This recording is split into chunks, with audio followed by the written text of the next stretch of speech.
Hi, I want to give you a brief introduction to my newest gadget I call the Seating in the Round tool. If you're trying to lay out a large auditorium with circular seating, or even just a small informal gathering of seats that have to be in a circle, you know how big of a challenge this can be. Not only getting the seats into a circle, but spacing them out evenly, getting them to point towards the center. All of these are very difficult things to do, and the more seats you have, the bigger the challenge. The purpose of this tool is to make this job almost effortless. If I click on the tool, I get a menu.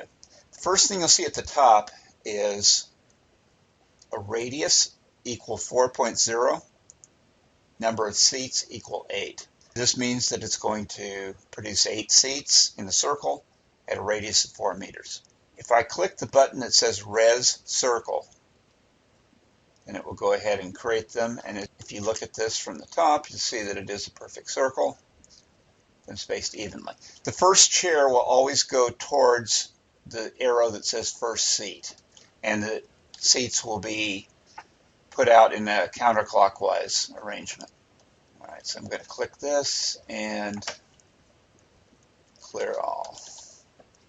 All right, now if I click again, okay, let's look at a couple of the settings. If I click on settings down here, it gives me the option to set a radius. If I click that, I can type in, make it 6, and click send or submit, depending on your viewer. As you can see, it updated that on the menu. If I wanted to change the number of seats, I can click on number of seats, and I can make it 12.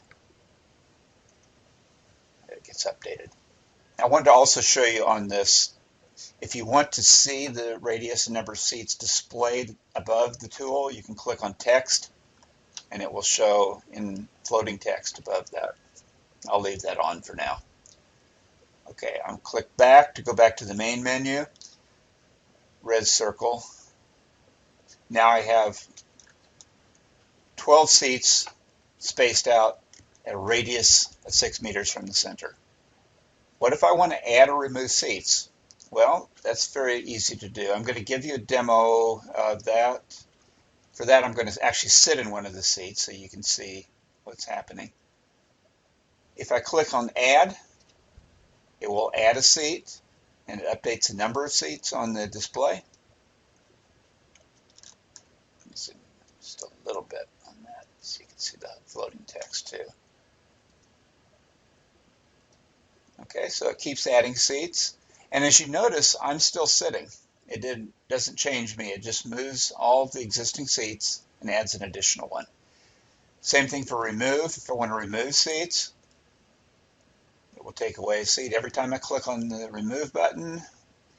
And notice I'm still sitting. It didn't get rid of me. It'll only get rid of seats that are not being used. Okay, so I can get it down as low as I want it. Then I can add seats back in as needed. Continue that. All right, let's say that I actually want to move the positioning of the seats. If I click on the tool, put it in Edit, drag it over to a different position, click the tool again and click on Refresh, which is up in the upper right.